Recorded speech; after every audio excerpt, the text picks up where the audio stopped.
When mirrorless cameras first came to market, one of the promises was a lighter weight package, a lighter weight system that you can carry with you anywhere.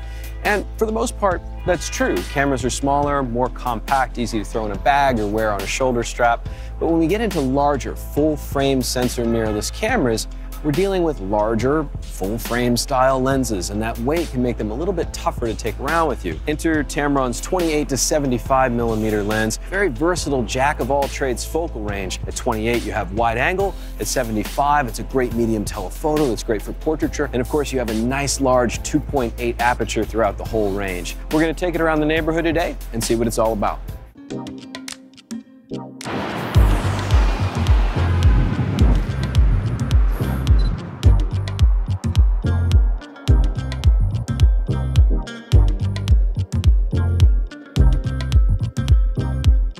I'm using the zone focus and it's focusing very, very quickly. It's quick both at the wide and the long end of the range. It's looking pretty good. And something that the lens really has going for it is an extremely close minimum focusing distance. I'm crazily impressed by how that works. And the bokeh looks pretty good. If you want to keep it light, if you want to keep it pared down and you're working with one lens, having something that can focus that close lets you jump in on a detail. So instead of switching out to macro glass, you could really focus more on the moment instead of thinking about the gear. And that's a big deal.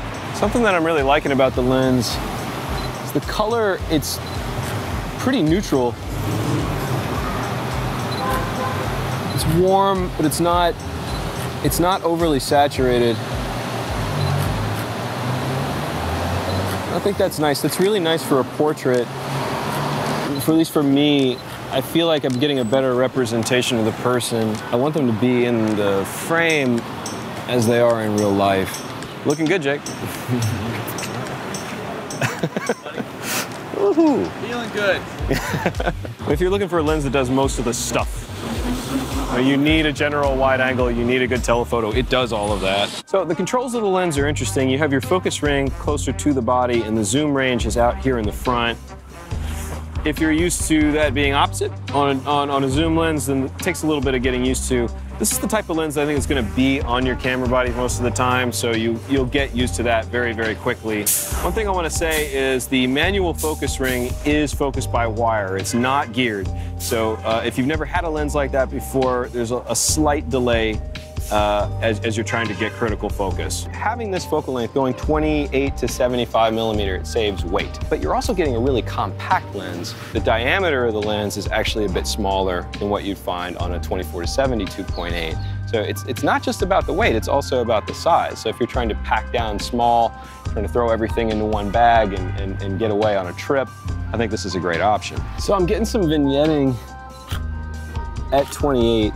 Which is normal for a wide-angle lens. It's not a Sony lens, so the computational photography that goes on, like in the JPEG engine of a camera, it doesn't correct for this sort of thing while you're shooting. If you go into post-production, that's something that's really easy to correct if you're not big on vignette.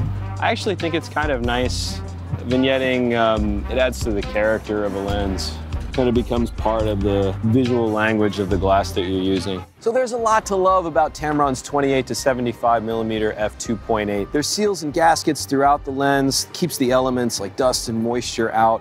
Chromatic aberration's incredibly well controlled, but my favorite thing about the lens is the image quality. With the range from 28-75mm, there's just such a variety of things that you can shoot, from landscapes and cityscapes to portraits.